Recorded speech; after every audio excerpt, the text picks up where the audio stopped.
Welcome into Stadium in Maine with Big Worm and Strack. I am Jordan Strack. On the other side of the screen, that is Chris Wormley. This is episode, it's like 14 or 15. I do this every week. I should go back and count at some point to figure it out for sure. But I don't even know. 14. We'll say 14. It's 14. Quite frankly, it doesn't matter. But here we are. We have new episodes every Tuesday throughout the football season. We are teamed up with Blue by 90. Make sure you're sharing this podcast with all your friends. Let them know. Tell them to check us out, and then follow us on Instagram, Stadium and Maine Pod. Want to mention, got our gear here. You can find a link on our Instagram. Jerseys, gear, equipment, team pride. BSN Sports has it all. The one-stop shop for every coach, athlete, and school across America. BSN Sports makes it easy to design, order, and deliver everything your team needs to play like champions. Visit bsnsports.com today. BSN Sports, the heart of the game. All right, Worm. Let's talk happy stuff first, and then we'll get into whatever the hell it was that happened on Saturday afternoon inside the big house. You are back. You played this weekend for the Indianapolis Colts, your first game back this season, and you picked up a sack. You also had the quarterback hit on the interception as well. You played very well. What was it like for you to get back onto an NFL field? It was amazing. I was telling you guys before the show, it was my youngest daughter's first time being at a football game, watching her dad play. So that was an unbelievable moment. Just to and that was one of my like driving, motivating factors in continuing to play the game of football. Was like I wanted, and she's not going to remember in 10 years, but right. I'm gonna know that my daughter got to see her dad, live her dream, and that means everything. But it was great, man, to be able to contribute to a team. We didn't get the win, unfortunately, but just to be out there with the guys and put the helmet back on and do the whole, pregame warm up and all that stuff and the crowd and all that, and just being able to be back into a football stadium, it was pretty cool. How are you feeling today? A little sore, for sure. You start feeling it once the adrenaline winds down after a game. You start feeling it. We went to dinner afterwards, and getting out of the booth, you start to feel it a little bit, and then you get out of bed once or twice, and definitely waking up this morning. It was tough, but my wife and I were talking last night, and it was the last time I played in a football game was December 1st of 2024. So it was 365 days, almost a year to the day that I played in a football game. So the bumps and bruises and just the football pounding is alive and well, and it's a good sore. It's a good feeling knowing that I played in a football game. So every Sunday we go to my parents' house. We have Sunday family dinner, and we're sitting there, and I had my phone out, and it came across that you had the sack, and I jumped up. I'm going nuts. I mean, I'm absolutely pumped. It was like it was cool as hell, man. And to add to it, it was CJ Stroud. Yep. So a little bit of something good happened with Michigan against Ohio State this weekend, right?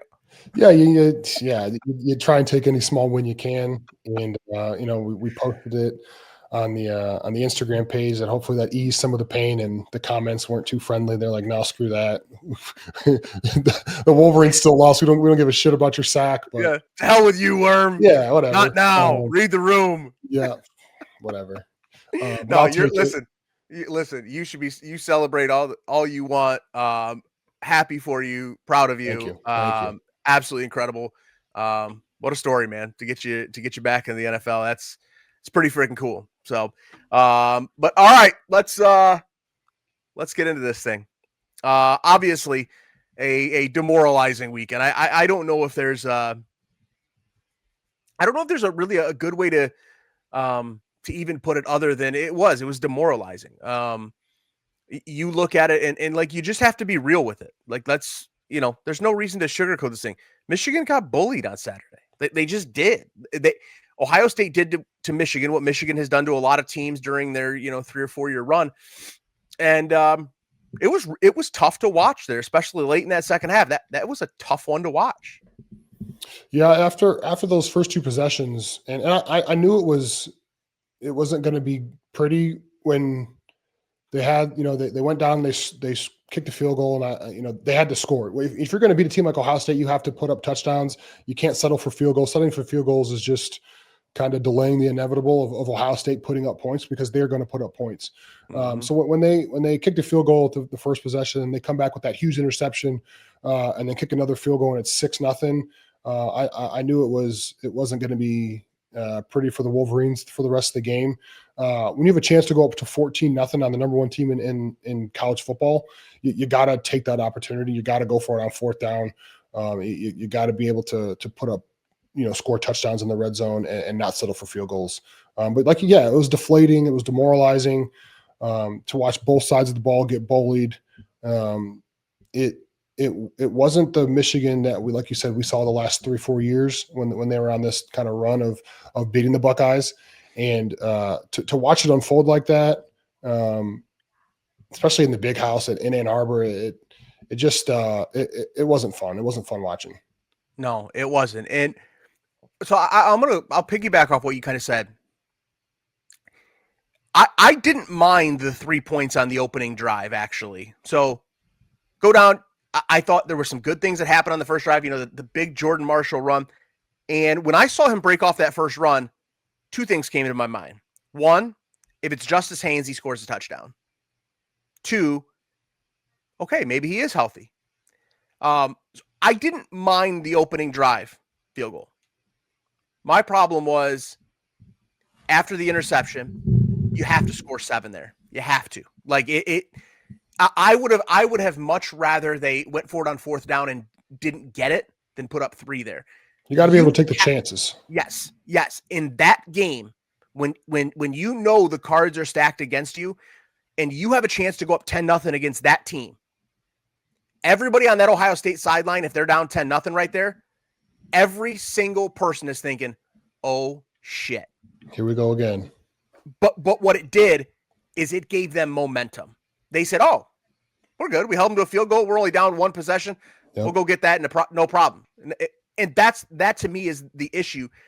When you're going up against an Ohio State team, when you are at such a talent deficit, you have to take advantage of the few opportunities you get.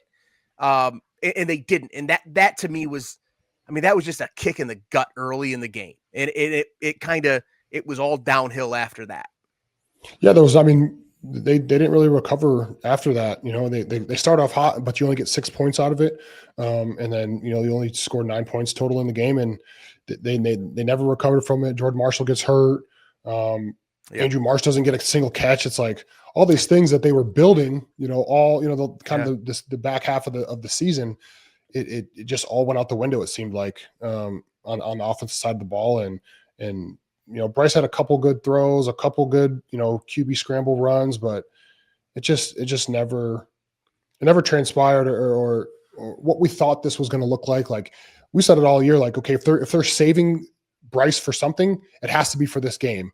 And they just reverted back to kind of this cookie cutter, bland offense that boring. Boring.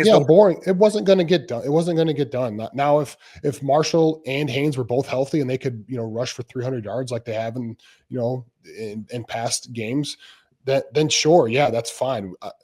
I've been the first one to say, like, I don't care what it looks like as long as you win. But when you have Marshall who's hurt and gets hurt, again in the game and goes out for a while, Haynes is already out. Like, you got to be able to lean on your best players. And that was Andrew Marsh, the last 5-6 games of the season. And he was MIA. I don't know what the game plan was, but it had to have included Andrew Marsh, and he had to have been a part of that game plan. And he just wasn't during the game.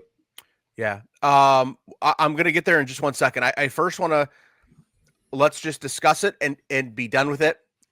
The Jeremiah Smith touchdown, that should have been a touchback.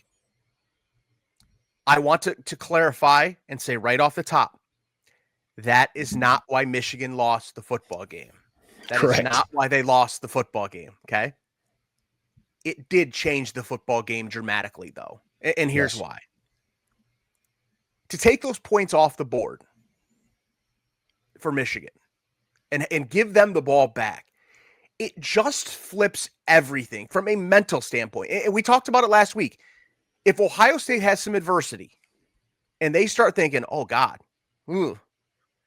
if you take that and that something bad like that happens to them, Then they're starting to think, oh my God, here we go again. You have the interception, you have the fumble. They're thinking, oh my God, here we go again. For that to stand, I thought it was not the correct call. Every rules analyst, every impartial person that has looked at it has said that it should have been a touchback. It should have been. Michigan didn't lose because of it, but it changed the football game, and that's what I hate. Yeah, I had a buddy that I played with. We got a group chat together, and he's like, "I'm glad that call wasn't overturned because they would have said that Michigan won on that." And it's like, you have to take. First of all, it was a fumble. It was a touchback. Yes. Just purely based off of the rule, but also like if you're Michigan, you have to take every single opportunity you can and capitalize it. And I think it was that fourth down? Was that a fourth down play? It was a fourth down play. Yes. Yeah. So it's 4th and 5 or whatever, and Tate wasn't even on the field. The other, stellar receiver. It was just Jeremiah Smith. So, if I'm Wink, I'm doubling Jeremiah Smith. That's who they're going to. And to see him not being doubled on that play, it was like, yes, it was a touchback. Yes, it was a fumble, but also like you could have prevented that from the get-go just by doubling the best player in college football, which is Jeremiah Smith. And he was the only, real threat. Okay, so you throw it to the tight end, you throw it to a slot receiver, and they beat you on a man-to-man, one-on-one route, fine, whatever. But I'm not going to allow, without Carnell Tate on the field, I'm not going to allow the best player in the country to beat you one-on-one. I'm doubling that man every single play. Now, the only thing that I will say, and it's crazy to me that I haven't really seen this argument. Maybe it has happened. I've tried to, I try to scour the Twitters to get every argument or whatever. I actually thought it should have been called pass interference on that same play. I thought Jair Hill actually should have been called for pass. I think it was Jair Hill. I thought he should have been called for pass interference on the same play, but he wasn't. And listen, there are things that happen throughout a football game. You have to figure it out. You have to move on. That to me was a big one. Again, it's not why Michigan lost, but it was a big game changer. So that's all. We'll touch on it. It is what it is. I want to move on to, because I think there's so many more important things. Time of possession. It was 2-1. Ohio State had the ball for 40 minutes in a 60-minute football game. Yeah. You look at the length of Michigan's drives. Okay. And I wrote this down. I want to mention it. This is the length of each Michigan drive. 2 minutes, 23 seconds, 2 minutes, 40 seconds, 2 minutes, 6 minutes, 17 seconds. That was the best drive of the game, but they settled for a field goal. But then you have 16 seconds, end of the half, 147, 229, 134, and 30 seconds. It's not good enough. It's just not good enough. Your defense was worn down at the end of the game because you got your ass kicked on offense all day. You couldn't move the football. That's a problem. There was one drive over 3 minutes. Yes, there was one drive over 3 minutes the entire game. It's just not good enough.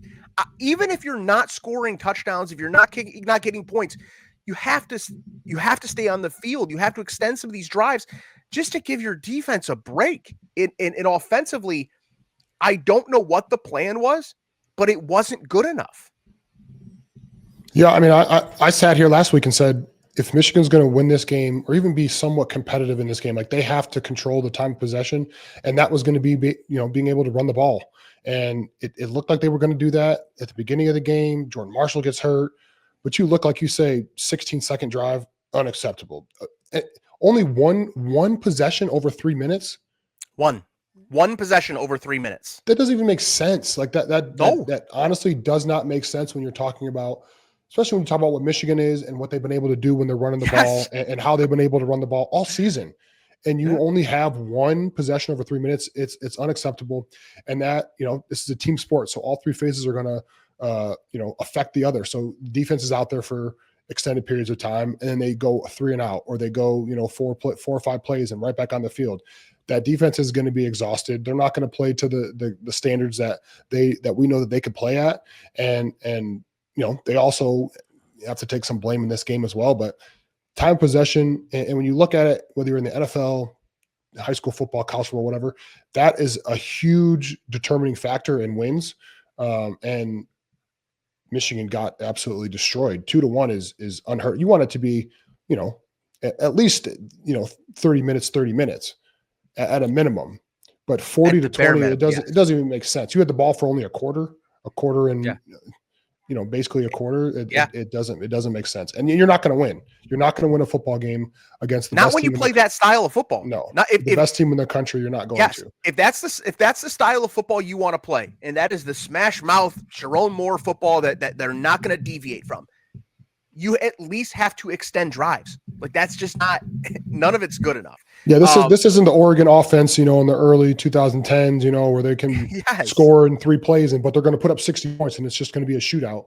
That's not Michigan's style of football, and I can respect it. I love a good, ground and pound, run the clock, run the ball, all that stuff. But if that's what your style is, you're going to have to be able to control the time possession, and Michigan clearly didn't even come close to that.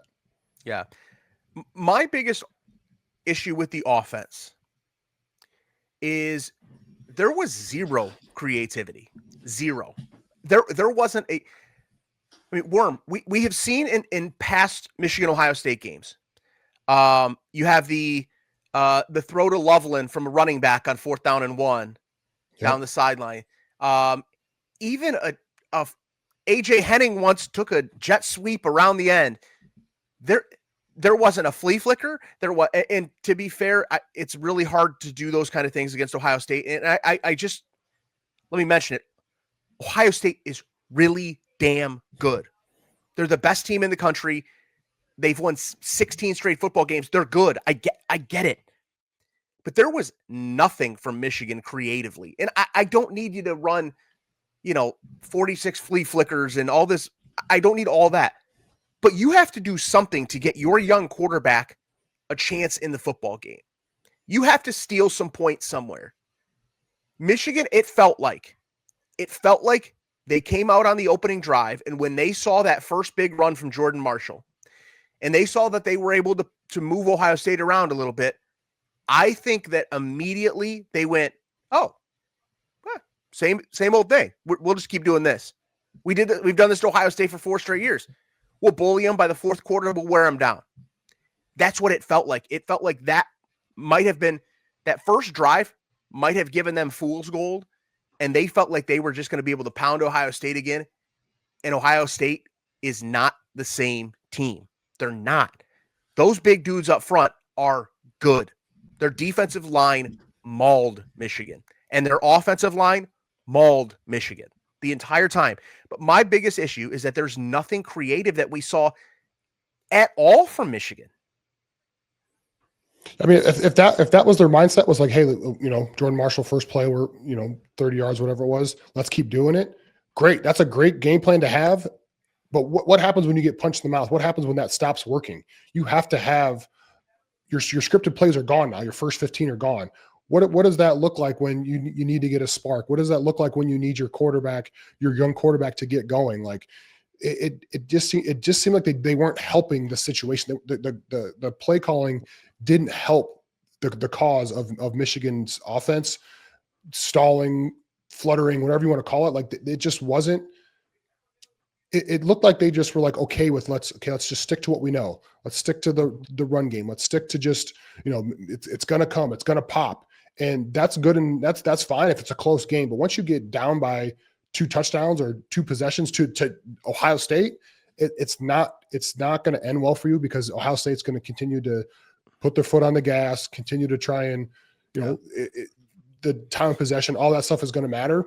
And once the run game wasn't working to how effectively Michigan thought it was going to work, you have to throw in some creative plays. You have to get Bryce on the move. You got to do a reverse or a flea flicker, whatever trick plays you have up your sleeves. You got to at least throw one or two of those out there, because it just wasn't. It just looks so boring. It was just a boring game to watch. It was vanilla, and that works against maybe Central Michigan, and that worked maybe last week against Maryland, but like, not against Ohio State. It wasn't good enough, and they know it. They were more creative against Maryland. They were more. It felt like they wasted their bullets at Maryland, and they thought, whatever, it's all good. We're just going to go back to what we do best. And the other thing is, like, you go to this Andrew Marsh thing, and he had 0 catches, and there were, to be fair, there were a couple moments where I thought he ran a good route. He was open. Bryce panicked a little bit, didn't see a guy. But here's why that happens. When Bryce is getting his clock sped up a little bit and he starts seeing some ghosts, Bryce isn't hanging in there and waiting around to get smoked. Bryce is bailing rather than wait for Andrew Marsh to get open on that seam. Yep. He's not waiting. He's just not there yet. So in my mind, you have to find different ways to get Andrew Marsh involved. If you get to the second and third quarter and Andrew Marsh has 0 catches, do something to get him a catch. That's a problem. Or give it to him out of the backfield in some way. They ran that wheel route with Andrew Marsh out of the backfield against Northwestern down the sideline. Cool. You have to do something to get your best players involved early. When Michigan got through a whole quarter and a half, and Andrew Marsh had 0 touches, I don't know what you're doing. He's the best offensive skill player you've got because guess what? Justice Haynes and Jordan Marshall were hurt. You don't have a better skill player than Andrew Marsh. Get him the ball some way, somehow. Find a way. And that's the frustrating part for me is that it took them a whole game and they did nothing to even force something to him. Yeah, it wasn't like he was getting double teamed every play, you know. When you go up against a team like Ohio State, you have to use all your weapons at your disposal that you have. You have to be able to use Andrew Marsh. He should have had 10 catches. He should have had 100 yards plus receiving. He should have had a couple touchdowns. Those are the type of things because what we've saw over the last 11 weeks with him, it's been a steady rise of him being a dominant player. And when you look at a team like Ohio State, like they're getting the ball to their best players. They're finding ways to get Jeremiah Smith the ball. They're finding ways to get Tate the ball. They're finding ways to make sure that their players, and it's not like, okay, Andrew Marsh doesn't get the ball in this game, like he's going to transfer, but you got to keep your players happy, especially when they're the best player. When you have a guy like that, and I think he can be, like we talked about maybe last week, like up there with like the Braylon Edwards of Michigan football receivers, you know? Why not? Why not? I mean, especially what this season he's had, it's like, you got to get him the ball. You got to find ways to get him the ball, whether it's out of the backfield, certain routes, get him in motion, move him around. It's like, if you're an offensive coordinator, that should be your number one priority. It's like, how do I score points? And he's been scoring points for this team, and it 0 catches is a little disheartening. Not even a little disheartening. It's unacceptable. It's unacceptable. Yeah. You bring up an interesting point about keeping guys happy. There has never in the history of football been a wide receiver that thinks he touches it enough. I get that. Like, wide receivers always want the ball. They're always open. They're always going to, like, I get it. But how if you're Sharon Moore? Do you go to a star wide receiver in the transfer portal and say, hey, come to Michigan? What's the pitch? Oh, you're going to come play with Bryce Underwood. Okay. Well, against your rival, in the biggest game you had all year, you didn't throw it to your star wide receiver one time. How can you possibly go to a star wide receiver in the transfer portal right now and have that conversation? It's all based on potential. It's pixie dust right now. Like, you're selling a fairy tale. You have to start proving it. Like, you have to start showing it. You can't just forever say, "Oh yeah, come to Michigan and play wide receiver." At some point, you have to show that you're going to do this stuff. And this has been the number one talking point for rivals for the last 6 years, 7 years, whatever it is. Every single rival is negative recruiting you right now, saying, if you're a good player, if you're a good receiver, why would you go there? Every one of them. It's happening every single day. And at some point, it's got to change, and you have to start, or you're just never going to get these dudes. Yeah, I mean, I do not envy the receivers coach. I don't envy Sharon and the offensive coordinator going out there and trying to recruit guys, especially in the portal, because those guys are either looking to make more money or those guys are looking for an opportunity to get to the NFL. And if I am a receiver and they're coming knocking on my door, those are the questions I got to ask. Like, how are you going to get me the ball? I just watched that Ohio State Michigan game, and your best receiver had 0 catches. Your quarterback had 9 touchdown passes, I think, all year. He threw 2 touchdown passes in the last 5 games combined. He threw 5 passes the entire first half against Ohio State. 5. Yeah. I'm looking at that. I'm like, give me the quarterback that's throwing it 40, 50 times a game. I don't care if we go 8-4. I don't care if we go 7-5. I need 1,000 yards. I need 10 touchdowns. How are you going to give one person that many receptions and that many looks, and you only throw 9 touchdowns all year? Those are the questions you got to ask. Yeah, 100% they are. And like, I understand who Michigan wants to be. In when it works, it is a demoralizing way to lose. Like, if you were a team playing Michigan in 2023, it was so disheartening to look up at the end of the game and say, holy cow, they just ran it down our throat. That team is not here right now. And you have to find other ways. I get that you need to have your identity be running the football. I am for that. I support that. You go get Savion Hyder, the best high school running back in the country. You've got Jordan Marshall. Maybe Justice Haynes comes back for another year. I don't know. He put out a promo today for a new NIL thing. Maybe Justice Haynes is coming back for another year. I don't know. But what I'm saying is, it is fine if that's your identity. That's great. I want that to be Michigan's identity, because I think running the football is incredibly important. I am not arguing that. But what I'm saying is, like, at some point, there has to be more. And I'm hoping that those changes will come this offseason. I don't know what that looks like. I don't know if it means that Sharon is going to have to completely give Chip Lindsey everything, because I still think that Sharon has his thumbprint all over that game plan. I just, when I watch it, it is Sharon Moore's offense. He's calling that offense, or at least dictating what they need to call. But there's a world where Bryce can throw for 250 yards, and yes. and they can rush for 150 to 200 yards a game. Yes, that's possible at a place like Michigan, and Ohio State does it every damn week. I know, and especially when that's who you're comparing yourself to, because you have to. That's your number one rival. That's who you are at the end of the season. That's the game that's going to make or break Big Ten championships, playoffs now, national champions, all that. So when a team like that can do that on a year by year basis, it's like, why can't Michigan? Why can't Michigan go out there, throw the ball like crazy, make your quarterback happy? You're paying him a lot of money. Also, keep your identity of running the ball. It's not like you have to. It's not one or the other. You can have your cake and you can eat it too.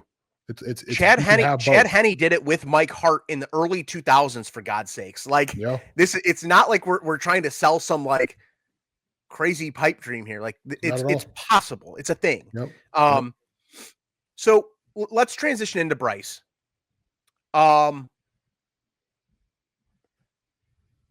don't want to crush the kid. I don't think he deserves to be crushed. I think a lot of the issues they had on offense this year were not his fault. But I do think there were some things that Bryce did not do well throughout this year, and they didn't get better from game 1 to game 12. And what I mean by that is what I mentioned earlier. The feel for the game is something that's going to come along as he gets older. He is still 18. I'm not going to hide that or dispute that or any of those things. But by game 12, when a lot of that was that Ohio State has NFL dudes everywhere. Like, again, that's part of it. But there were moments where Bryce panicked in that game, took off a little early. Didn't let a route come open. There were a couple times where it was a designed run. He didn't let a blocker get out in front of him to set it up. Those are the little things that we're going to see from Bryce in a year from now that I think are going to be dramatically better. And there's no reason to believe that he's not going to improve on those things. But those are the little nitpicky things that make a difference. They always say, like in the NFL, from year 1 to year 2, no matter what position, like that's usually when you take your biggest jump. The game slows down for you. You understand the schedule a little more. You're done with the rookie wall, and that can be applied to Bryce. There was so much, not even just football, but like him going to class and all the NIL stuff and all the pressure and all that. And now that he had a full season, and now he's going to get into spring ball again, and the game is going to slow down. He's going to know how to navigate everything else that comes with football a little better. And he's going to be able to make those adjustments. But like you said, he needs to continue to take those steps. And we talked about that at the beginning of the year. Like, as long as he continues to take those steps, like that's a successful season.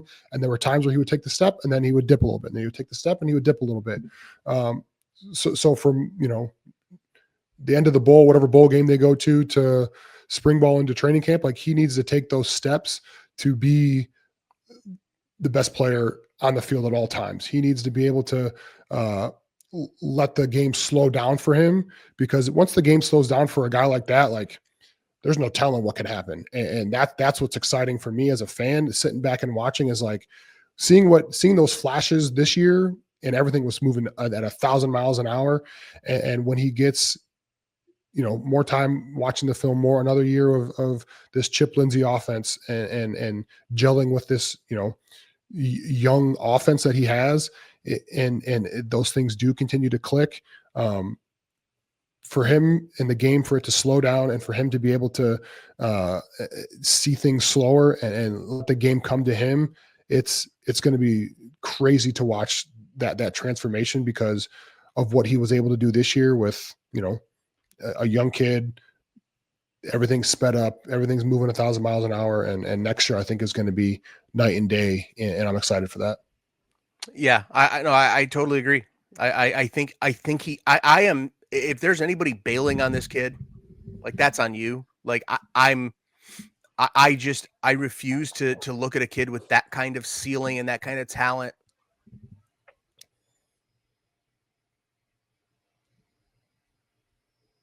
It's to me, Bryce Underwood is the least of their issues right now. Like Bryce Underwood is the least of their issues. So that moves on to something that I think that probably pained you the most watching.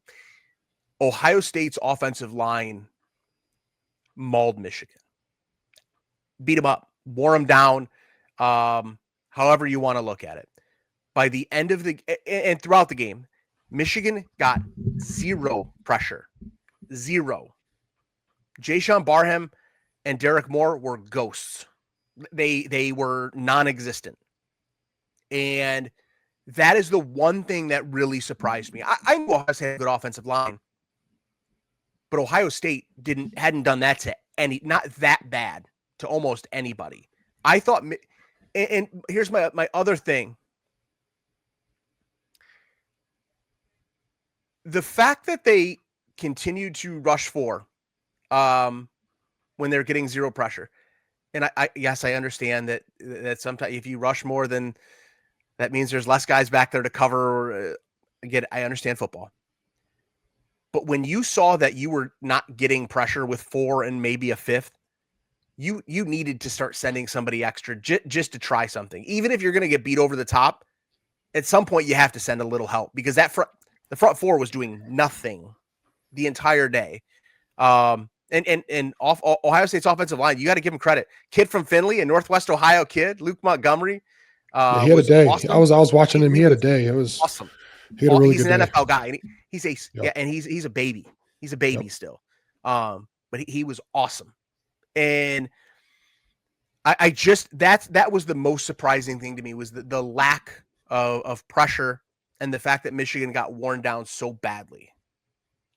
Yeah, that was probably the dilemma that Wink had all week, was like, okay, do we just rush 4 so we have 7 guys to cover, these 2 future first round NFL receivers? Like, no. that I mean, I probably would have lost sleep over that. But as the game went on and they weren't getting pressure, like you said, you have to switch it up. You got to send 5, do something other than what you were doing, because this past month, Derek Moore has been on an absolute tear, and to see him not have the game that I know he wanted to, I can't imagine how many NFL scouts were at that game, and when you play a game like that, when you play against Ohio State, like you want to have your best game because there are so many scouts there and probably some GMs were there looking at that game and watching. And if you can ball out in that game, that sets you up for at least to get drafted at a favorable round. So those two guys that were on the edge, and look, last year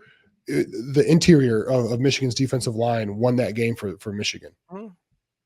Mason Graham and Kenneth Grant demolished the interior of that offensive line, and single-handedly those two guys. I mean, obviously there were some other big plays and stuff like that throughout the game, but those guys created havoc every play, every down, and won that game for them. And this year, we all knew that their defensive line wasn't going to be as strong, but we thought that the strength of that defense was going to be the ability for that defensive line to rotate and to stay fresh.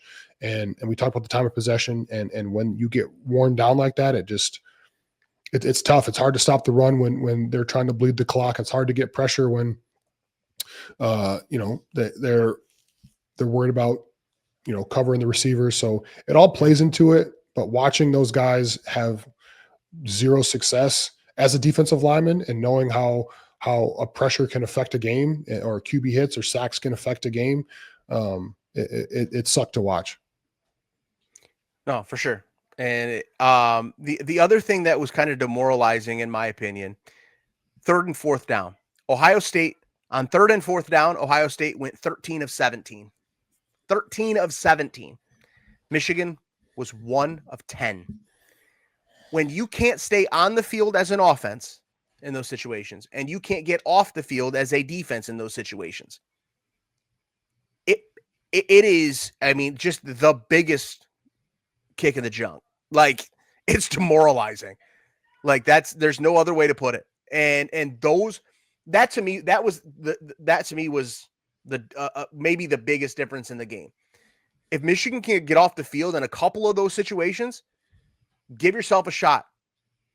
But like, they just couldn't. They could not get off it felt like every time Ohio State needed 6, they'd get 6. They needed 5, they get 5. And it's smart receivers running to the sticks, turning in a zone and just sitting down, take the easy possession they're giving you and move the sticks. And they did it so often. It just looks so easy. Yes. Too easy. Every time Michigan had the ball, it was like I just felt like I was just so tight. And I don't know if it's just because I was, I wanted the boys to win and I was just had some nerve because of that, but like it just didn't look easy. It never looked easy for the Wolverines.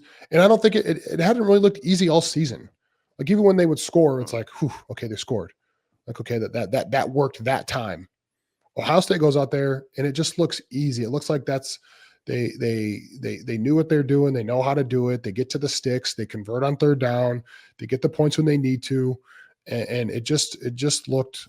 I wouldn't say effortless, but it just looked like they I don't know, is it a flow or whatever you want to call it, but it just looked easy for them. And Michigan, it just always feels like there's like are they gonna get it? Okay, they got it. You gotta hold your breath every play, and it's I don't know. I'm just kind of a fan now, and I don't have to put too much thought into it, but that's just what it feels like. Listen, it's. I mean, that's what it all comes down to. Ohio State has a scheme where it does plug and play anybody at quarterback there now. Basically, is our wide receiver in there. It just feels like they are at a spot where the scheme is so good that they just plug and play, and nobody has found a way to stop it outside of Michigan for one game last year. Like nobody. That's the other thing is that like nobody stops Ohio State. So this isn't a Michigan problem. Like this is. But it is a Michigan problem because that's Michigan. That's who you get compared to. Like you have to be able to. Right, no, I understand. I'm saying Michigan's not Ohio State. Like right. Nobody's whatever. I mean, at least for the last year and a half.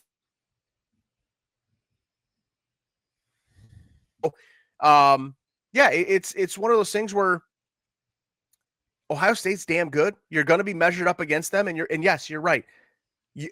When you're at Michigan, the problem is that yes, you are measured up against the best team in college football. If you're okay with 9-3, cool. I personally don't think if you're at Michigan, you should be happy with that. I just don't. No. I think Michigan should be held to a higher standard.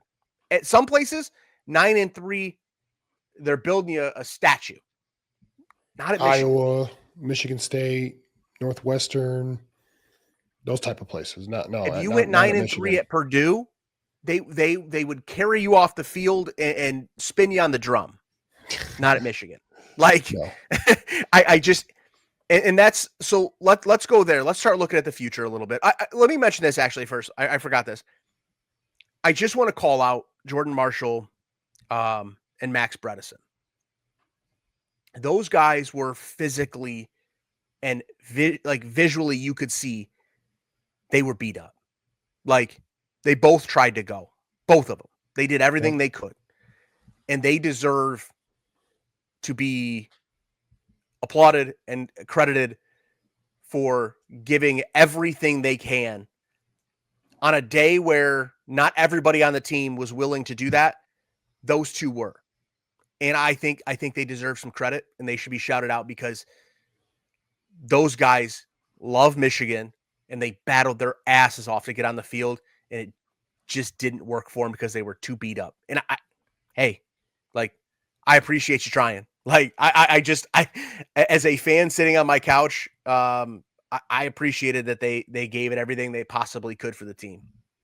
Yeah, and as a player, like I want to play with those type of guys. I want those guys on my side because I know that they're willing to put it all on the line to win a football game and to show that, hey, I'm doing this. Like this, I'm not just talking about it. I'm not just a captain.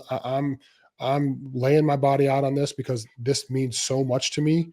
And to see them go out there and at least give it a go like that would have fired me up. 100%. Totally agree. All right. So let's look to the future. I know there's going to be a lot of hot takes, and I'm guilty of it too. I get it. I was having this conversation with a friend of mine who's a huge Michigan fan. He's just somebody I've known since high school and is a huge Michigan fan. And we couldn't differ anymore on where the state of this thing is. He is in they went 9-3 with a really young team camp.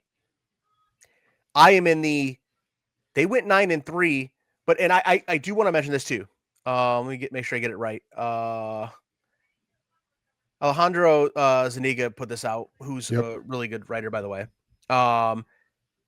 Michigan beat one team with a winning record in Big Ten play. 5-4 Washington. The remaining conference wins for Michigan came against the 10th, 11th, 15th, 16th, 17th, and 18th best teams in the conference. I understand that they're young. I understand they went 9-3. But it is the most hollow 9 wins you could possibly imagine when you look at the schedule.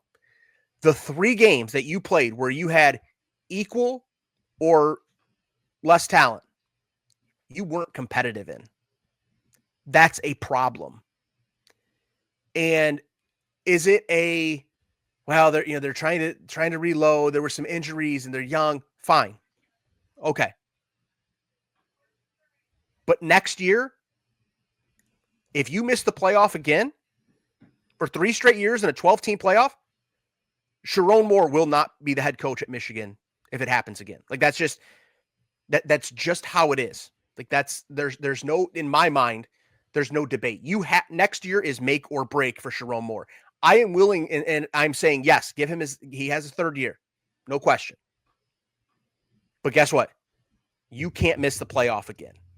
You just can't. That's just not it's just not good enough. Yeah. I mean, I think 2 things can be true. I think one, it is a young team and it's a young team and, the growing pains and learning an offense and learning a defense and all that all can be true. But also there's an expectation and there's a standard at Michigan that you have to produce. You have to Mhm. compete and win big games. And when you don't, people start asking questions. People start saying, things that we've been hearing the last, I mean, really all season since the Oklahoma game. Mhm. And I think Sharon understands that. Sharon knows that if they have Yeah, another underperforming gets it. season, he knows he's gone. And that's just the business and the nature of football. Is if you don't produce, you get fired. I got recruited by Rich Rod. He got fired. Then I come to Brady Hoke, and we have every season that he was there. When I was there, we had we 8-5 to 7-6 to 5-7. You get fired. You have to know that when you sign up to be a head coach, and you sign up to be a head coach at a program like Michigan, like, that you have to produce. And it's not saying that I don't want Sharon to be fired. I think that he has No. the potential, and I think he has the recruits that he has been able to recruit. I think he's a great recruiter. Obviously, I think he knows how to coach an offensive line and do all that. And it seems like the guys are behind him. It seems like those guys want to play for him, and he knows how to get those guys going.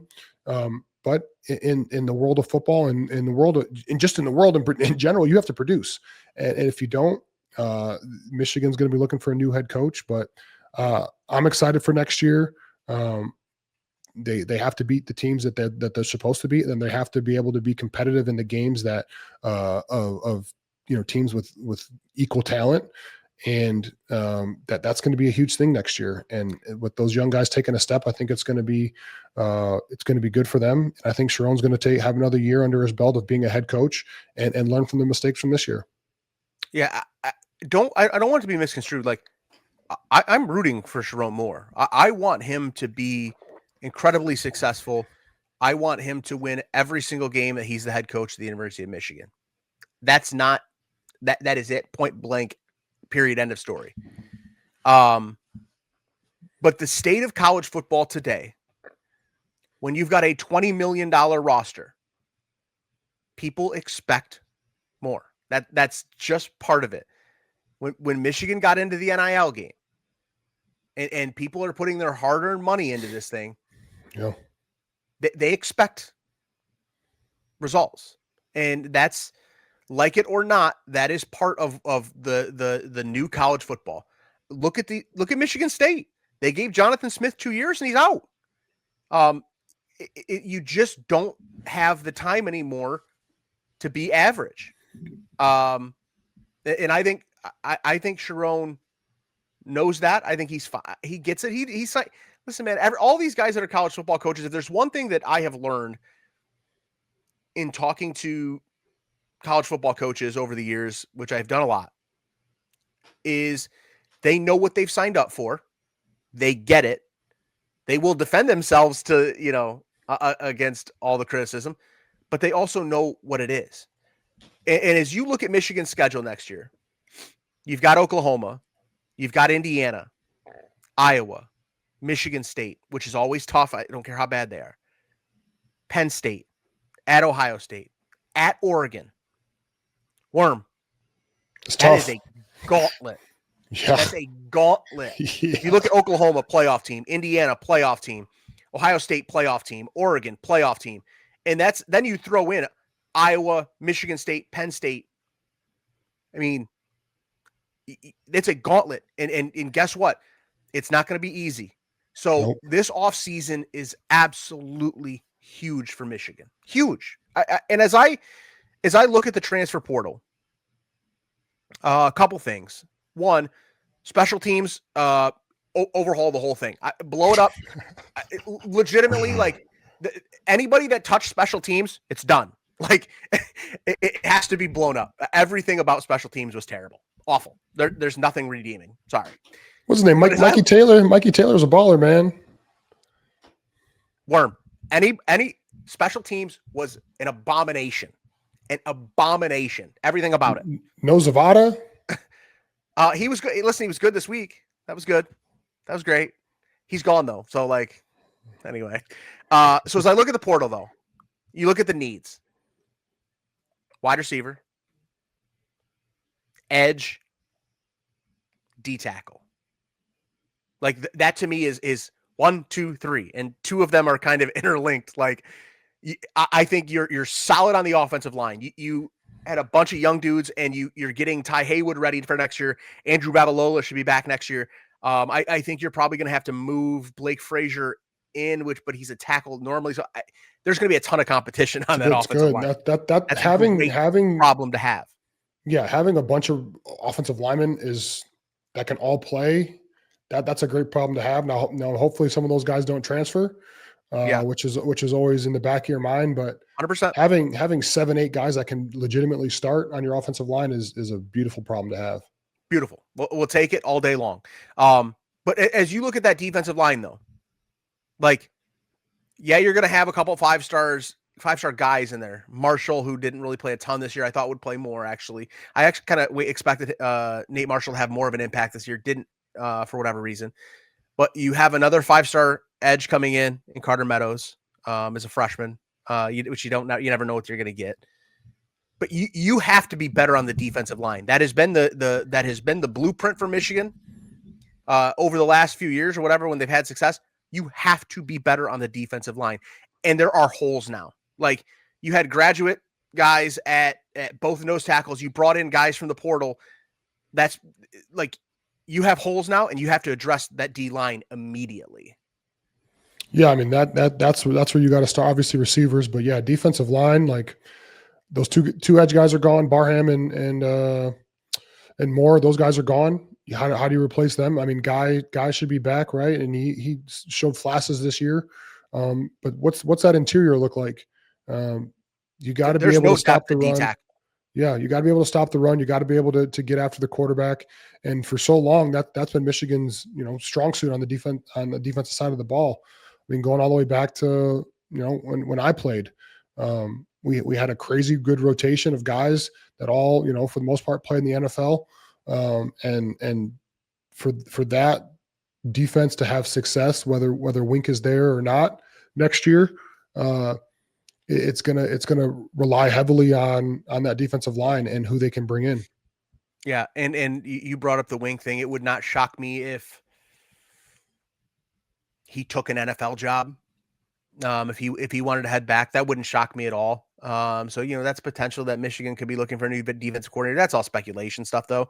Let's get through a bowl game first and see what happens. Yep.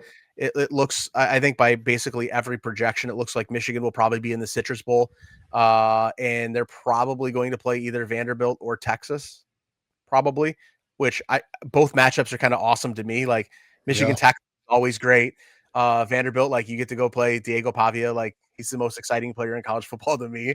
So like, I love both matchups. It's cool, I think, for both of them, whoever it's going to be. And that's just, again, speculation. But all right, let's put a bow on this thing. Worm. Where are you guys at this week? We go to Jacksonville. We play the Jags. And they're playing very, very well. Yeah, we're tied for the division right now with them. Yeah. So this is going to put us, if we win this game, it'll put us, I don't know, 2 games, however the math works out. Yep. At least a game ahead of them, and we got to play them again in a couple of weeks after that. But we're looking to get back on track, man. It's since I got here, we've lost 2 in a row, but we're looking to bounce back and take control of this division because. First things first is you got to win your division, and then the playoffs roll in. But we're looking forward to getting down to Florida for a day and playing some good ball.